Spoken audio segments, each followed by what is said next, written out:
دموع السلام زنا كاب بريم تقنية تقبلوا زخبرهم تختاتلتين حزد ما وانا قداس المعوالات كم سعب كنا غربلهم هنا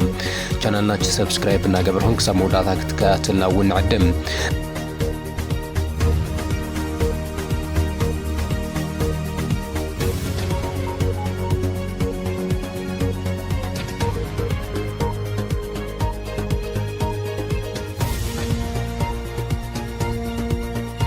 مس منجست كوريا بمغلا ز ترقب الجنرال تادس ورده اب تግራይ ተስፋ ዘለዎ መስራሕቲ ይሰርሕ ከም ዘሎና ተገለጸ ፕሬዝዳንት ጀነራል ታደሰ ወረደ በኃይል ብረት መምሕዳር ዝተዋጽሩ አካላት ከልዕል ኣብ ስምዕነት መብጽሑን ሓደ ስጉምቲ ምዃኑ እና ተገለጸ ዘሎ ወላኳ ትግራይ ኣብ ኣዝዩ ዘሰክፍ ፖለቲካውን ሓድነታውን ቁልላውን ታለወት እቲ ፕሬዝዳንት ካብ ዝመጽእ ንድሓር ዘሎ ምንቅስቃሳት ግን ዝናድዮም ክብሉ ዝስምዑ ብርክ ዝበሉ ተጋሩ ኣለው በአንጻሩ ፕሬዝዳንት ታደሰ ወረደ ላዕላውነት ሃገር ናተደፈረን በሽም ጽምዶ መንገድ تكابن نابن إيرتران تግራይ ተኸፊቱና ተባለ አበዘለሉ ሰዓት እቲ ፕሬዝዳንት ስኽታ መምራጹ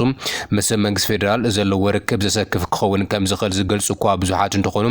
እቶም ደገፍቲ ጽምዶን ተጻመድትን ግን ሕዝውን ነቲ ግዚያዊ ፕሬዝዳንት ምጽማዶም ግን ኣዘራራቢ ከይገብሩ ኣይተረፍን እዩ ፕሬዝዳንት ጀነራል ታደሰ ወረደ ኣብዚ ሰሙን ኣብ ዝሕለፍዎ መልእኽቲ እቲ ኣብ ትግራይ ዝረአ ዘሎ ሓድነት ዝብትና ካይዳ ሰላማዊ ዕልባት ክግበረሉ ጻውዒት እናቐረበ ዘሎ እቲ ኣብ ልዕሊ ቢሮ መምሕዳር እንደርታ ዝተፈጸመ ዕልዋ ህጹጽ መፍትሒ እንተዘይተባሂቡ ናብ ቀጻሊ ቃልሲ ከም ዘምርሕን ብቁጥዕ ዝገለጹ ምስ ፕሬዝዳንት ጀነራል ታደሰ ወረደ ዝተራኸቡ ነበርቲ ወረዳ እንደርታ ህጹጽ ፍታሕ ክግበረሎም ሓላፊ ፖሊስ ኮሚሽነር ጀነራል ገብረ እግዚአብሔር ኣብ ዝተረኸበሉ ሰፊሕ ሰዓታት ዝወሰደ ዘተ መካያዶም በመግላጽ ተወከልቲ ዓበይቲ ዓዲ እንደርታ ግልጽ ኣቋሞም ኣፍሊጦም መንባሮም ይዝከር እዩ ናይ ስዕቡ ድማ ፕሬዝዳንት ግዚያዊ ምምሕዳር ትግራይ ሌተናንት ጀነራል ታደሰ ወረደ ነባር ኣመራርሓ ወረዳ 70 እንደርታ ናብ ስርሖም ክምለሱ ወሲኖም ኣለው ነባር አመራርሓ ወረዳ 70 እንደርታ ናብ ስርሖም ክምለሱን ዘይሕጋዊ ተግባር ዝፈጸሙ አካላት ክሕተቱን ንኮሚሽን ፖሊስ ትግራይ መምርሒ ሂቦም ኮሚሽን ፖሊስ ትግራይ ድማ ነዚ ተቀቢሉ ውሳነ ከፈጽም የመምርሒ ተዋይዎ ዘሎ ጉንበት 8 2017 ዓ.ም ሕግን ኣሰራርሓን ቤት ምኽርን ብምትሓዝ ጉንበት 8 2017 ዓ.ም ሕግን ኣሰራርሓ ቤት ምኽርን ብምትሓዝ አግባብ አባላት ቤት ምኽሪ አመራርሓ 70 እንደርታ በኃይል ካብ ስርሖም ክለቁ ዝገበሩ አካላት ሕጋዊ ስጉምቲ ንኽውሰደሎም እቶም ነባራት አመራርሓ አባላት ቤት ምኽርን ናብ ስርሖም ንኽምለሱ ናብ ቤት ጽሕፈት ፕሬዝዳንት ጥርዓን እናቕርቡ ምጽንሖም ይፍለጥ እዩ ብዘይካዚ ኣብ ማእኸላይ ቤት ፍርዲ ከተማ መቐለን 7 ክፍላተ ከተማ ተቋሪጹ ጸንሐ ግልጋሎት ዳይነት ብቕልጡፍ ንምጅማርን ኣብ ምርዳይ ተበጺሑ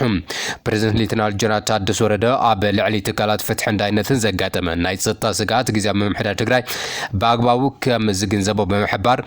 እቲ ዝፍጠረ ዘሎ ጸገም ብዘለቐነት ንምፍታሕ ድሕነት መራሕትን ሰሙያን ኣብያተ ፍርዲ መሓወር ፍታሕ ብዝተኣማምን ኣገባብ ውሕስነትን ንምትግባር ተሓታትነት ንምርጋጽ መስላዕሎት ቤት ፍርዲ ትግራይ ኢሉውን ቤት ፍትሒ ብሓባር ብልዑል ትኹረት ከም ዝስራሕ እውን ኣረጋጊጾም ክብል ቤት ጽሕፈት ፕሬዝዳንት ጸብጺቡ ምንባር ይዝከር እዩ እዚ ዝናኣደሽ ተበግሶ ተግባራዊ ክኸውን ትጽቢት ብዙሓት ኮይኑ ኣብ ትግራይ ዝረአ ዘሎ ፖለቲካዊ ሕመቕ ዝወለዶ ናብ ዓፋር ዝኸዱ ዘሎ መነሳያት ኾነ ካብ ትግራይ ፖለቲካዊ ኣፈላላይ ዝወፁ ኣካላት ጉዳዮም ብሰላማዊ መንገዲ ክፍታሕ ብዝኣተው ቃል ኣብ ሓጺር እዋን ምትግባር ክጅምሩ ከም ዝግባእ እውን ተገሊጹ መምሕዳር አብይ አሕመድ ኣብ ውሽጢ ህወሓት ዝተፈጠረ ፖለቲካዊ ነቃዓት ተጠቂሙ ትግራይን ንሕድሕዳ ክትዋጋን እቲ ዓርሰይ ሸይሞዮ ዝብሎ ግዚያዊ ምምሕዳር ንምድኻም ብዝሒ ዘለዎም ዕጡቃት ኣብ ዓፋር የሰልጥን ከም ዘሎን ፈለማ እዋን ዓለም ለኻዊ ማዕኸላት ዜና አፍሪካ ኢንተለጀንስ ከም ዝጸብጸቦ ይፍለጥ እዩ ኣብ ወርሒ መጋቢት ኣብ መሪሕነት ትግራይ ዝተፈጠረ ምፍንጫል ሰዒቡ ፕሬዝዳንት ነበር ግዚያዊ ምምሕዳር ትግራይ ጌታቸው ረዳ ናብ ፌደራል መንግስቲ ከም ዝኣተወ ማዕረማዕሩ ድማ አብይ አሕመድ ኣብ ዓፋር ዕጡቅ ሓይሊ ብምትያሽ ናይ ቀደም ምክልኻል ዩኒፎርም አልቢሱ የሰልጥን ምህላዊ ጽብጸብ ይዘሎም እቶም ዕጡቃት ቁጽሮም ኣማይት ምናልባት እውን ብኣሽሓት ኣሽሓት ዝቁጸሩ ክኾኑ ይኽእሉ እዮም ናይ መወዳእታ ዓላምኦም ድማ ንህዝባዊ ወያነ ሓርነት ትግራይ ህወሓት ካብ ስልጣን ትግራይ ንምእላይ እዩ ተቃወምትን ካብ ሓይልታት ምክልኻል ትግራይ ዝሃደሙ ብሰሜን ገጽ ኣብ ክልል ዓፋር ዓስኪሮም በደገፍ መንግስቲ ፌደራል ሰራዊት ምክልኻል ሃገር ኢትዮጵያ ይስልጥኑ እዮም ዘሎም እዚ ድማ ብጥንቃቄ ሎጂስቲካዊ ደገፍ ይግበረሎም ከም ዘሎ እቲ ጸብጻብ ኣመላኺቱ እዩ ኣብዚ ድማ ብመንግስቲ ብልጽግና ዝድገፍ ዘሎ ምንቅስቃስ ሓደ ፍሉጥ ሰብ ዘለዎ ሸዊት ቢተው ዝተባሃለ ነበር ተቃዋሚ ውድብ ናጽነት ትግራይ ነበር ዝብል ኮይኑ በድሕሪ ሸዊት ድማ ወዳን ጥሩ ዝተባሃለ ጀነራል ገብረ እግዚአብሔር ዘሎ ወታደራዊ ክንፊ ምንቅስቃስ ዝመርሕ እዩ ኣብ ወርሒ ሚያዝያ ኣብ ርእሰ ከተማ ክልል ዓፋር ሰመራ ናብ ዝርከብ ማእኸል ብምብጻሕ ናይ ዕጡቕ ማሕበር ኣጣይሺ ክብል እቲ ጸብጻብ ኣመላኺቱ እዩ ይኹን እምበር መንግስቲ ብልጽግና ትግራይ ከይትቕጽል ባንክሮ ይሰርሕ ምህላው ጸብጻባት እናመላኺቱ እዮም ስርዓት ብልጽግና በትግራይ ዘካይዶ ኹነት ብዝምልከት ሕቡእ ኣኼባ ምክያዱ ትግራይ ድማ ድሕሪ ሃፀይ ዮሃንስ ዝገዛ ኣነ ጥራሕ የክብል ተዛሪቡ ምንባር እውን ኢትዮ ፎረም ዝተባሃለ ማዕኸን ዜና ጸብጺቡ ነዚ ዕጡቕ ይትረፍ ዝኾነ ሰብ እውን ሽሽታ ከም ዘርኢ ዝገልጽ ዝነበረ ጀነራል ታደሰ ወረደ ብመሰረት እቲ ዝኣትዉ ቃል ነገራት ናብ ዘይድለ ኣንፈት ከየብሉ ብህፁፅ ፖለቲካ ፍታሕ ክግበር እውን ምሕፀንታ እናቐረበ እዚ ከምዚ ኢሉ እናሃለወ ፕሬዚደንት ጀነራል ታደሰ ወረደ ምስ ዋና ዳይሬክተር ምትሕብባር ልምዓት ኮርያ ኣብ ዝተፈላለዩ ዛዕባታት ኣመልኪቱ ምክክር ኣካይዱ ፕሬዚደንት ጊዜያዊ ምምሕዳር ትግራይ ሌተናንት ጀነራል ታደሰ ወረደ ምስ ዋና ዳይሬክተር ምትሕብባር ልምዓት ኮርያ ቾይንግን ኣብ ኣፈጻጽማ ውዕሊ ፕሪቶርያን ኣብ ትግራይ ብመንግስቲ ኮርያ ብዛዕባ ዝሕገዛ ፕሮጀክታት ኣመልኪቱ ሎሚ 22 ጉንበት 2017 ዓ.ም ኣማሽዩ ኣብ ቤቱ ተቐቢሉ ምክክር ከም ዘካየደ ተጸብጺቦም እቲ ብዋና ዳይሬክተር ሰምርሐ ጉጅለ ትግራይ ኣብ ድሕረ ኩናት ዘላትሉ ኩነታት ብፍላይ ድማ ኣብ ምጥንኻር መስርሕ ምስንባት ዳግም ጽምባራን እግሪ ምትኻልን ሰራዊት ትግራይ ንምዕዛብ ዝኽእለሉ እንትኾነ መንግስቲ ኮርያ እዚ ንምጥንኻር ኣድላይ ሓገዝ ከም ዝገብር ድማ ገሊጹ እዚ ልኡኽ ጉጅለ ኣብ ትግራይ ዝርከባ ብመንግስቲ ኮርያ ዝሕገዛ ፕሮጀክታት ተዘዋዊሮም ብምዕዛብ ምስቲ ፕሬዚደንት ተቀራሪቦም ከም ዝሰርሑ እውን ገሊጾም እዮም በዚ መሰረት ድማ ኣብ ዲፕሎማስያዊ ሰላምን ጸጥታን ይሰርሑ ዘለው ስራሕቲ ተስፋ ዝህቦ ምዃኖም እዩ ዝግለጽ ዘሎ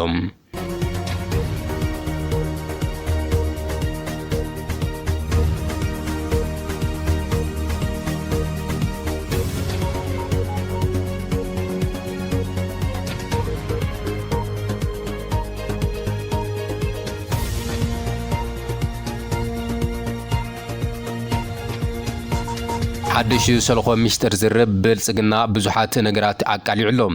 እዚ ሓድሽ ሸለኾ ሚስጥር ብዛዕባ ትግራይን ኤርትራን ኣምሓራን ዝምልከት ኮይኑ ኣብቲ ዝርብ ድማ ሓደ ጆኖሳይደር ኣብ ትግራይ ብዝፈጸሞ ህልቂት ክጠዓስን ከሎ ካልእ ምስ ብርሃን ጁላ ዘሎ ጀነራል ግን ኣብ ትግራይ ዝተቐተለ ሰብ የለን ክብል ተሰሚዑ እንተ ዝቕተል ነይሩ እዚ ኩሉ ሰብ ኣይምተረፈን ክብል እውን ገሊጹ ብዛዕባ ወልቃይት እውን ተዛሪቡሎ እቲ ጀነራል ንሻዕብያ ንምውቃዕ ብዛዕባ ዝግበር ዘሎ ምድላው እውን ገሊጹ እቶም ክልተ ኣካላት እቲ 95 ሚሊዮን ህዝቢ ኢትዮጵያ ን5 ሚሊዮን ህዝቢ ትግራይ ከጥፍእ ቅድሚ 8 ዓመታት ጻውዒት ዘቕረበ ጋዜጠኛ መሳይ ሞከነን ነዚ ተቐቢሉ ጆኖሳይደር ብምእዋድ 1 ሚሊዮን ህዝቢ ትግራይ ዘጥፈ ሕዚ ድማ ኣብ ልዕሊ ትግራይ ዝተቐተለ ሰብ የለን እንተ ዝቕተል ነይሩ እዚ ኩሉ ሰብ ኣይምተረፈን ዝብል ዘሎ ጀነራል ተስፋይ ኣያሌው እዩ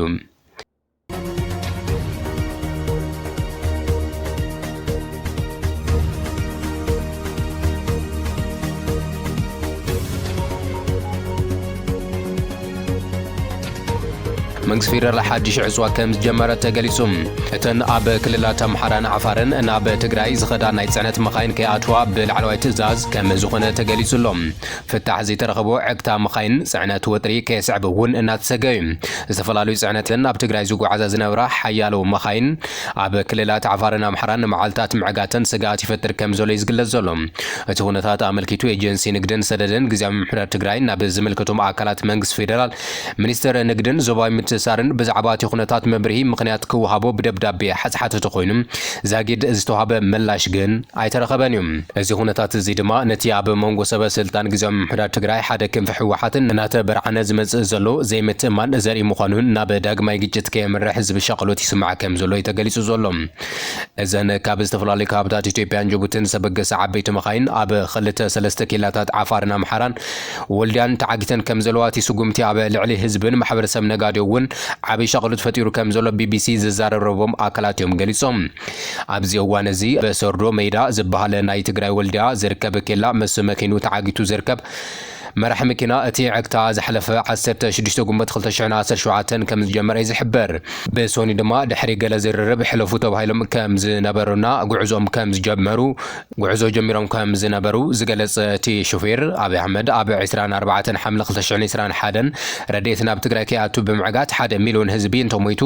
ናይቲ 1 ሚሊዮን ቀኒስና ኢና ክንለኸሎም ኢሉ ምንባሩውን ጸብጻባት የመላኽት እዮም ቀዳም ምሸት እዮም ኣዳይቱ ኣብ ዝበሃል ከባቢ ዓጽዮምና ዝበለ እቲ ሾፌር ኣብ ልዕሊ ትእዛዝ ተዋሂቡና يوم زبالهم لغوهم زبل تزاز كساب زمصنا خا نصبالنا كبل غليصو كساب سنبت وعلن حديرن سوني ساعات شومنت دما سريدومنا تبغيسنا كابو دما سردو ميدا بزبال نمقاله مغنصلي تطوابين ابيلومنا ايتحلفون إلومنا اشغت زعنا بزحات ايسوزين تسحبتن تطويلن الوا كساب حزي استوهابنا فتحلن كبلون غليصوم نسو اب ادايتو تطو زبلو بوليس عفار خوينم اب سردو ميدا زعغتوم دما كيلا فيدرال سلا زخون فيدرال بوليس كم زخون ይዛረቡ እዮም ቢቢሲ ካብ ምንጭታቱ ዝረኸበ ሓበሬታ ከም ዘመላኽቱም እቲ መዓግቲ ኣብ መስመር ዓፋር ጥራሕ ዘይኮነስ ብመስመር ክልል ኣምሓራ ወልድያ መስመር እውን ተዓፅዩ ከም ዘሎ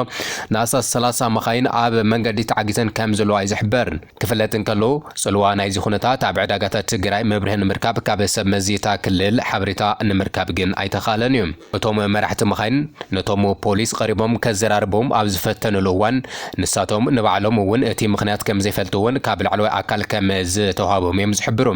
እዚ ኩነታት እዚ ህዝቢ ሸቐሎ ተፈጢሩ ናህር ዋጋ ዕዳጋ ከስዕብ ስጋት ከም ዘሎ ክፍለጥ ካብተን ኣብ ወልድያ ተዓጊተን ዘለዋ ኣብ ሰርዶ ዝተኸልኸላ ዝርከበን ኮይነን ናብ ክልል ኣምሓራ ተጠውየን ክሓልፋ እውን ዝፈተና እየን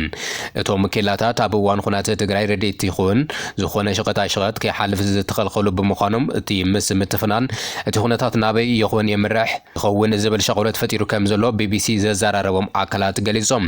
ዳርጋ ኩለን እተን ተሽከርከርቲ ሕጋውያን ምዃነን ዝገልጽ ሰነድ ከም ዘለወን ምክንያት እቲ ክልኸላ ከም ዘይተገለጸ ዝረኸብናዮ ሓበሬታ እውን ኣመላኺቱ ገሊኡ እቲ ጽዕነት ድማ ኣሕምልቲ ፍራምረ ብምዃኑ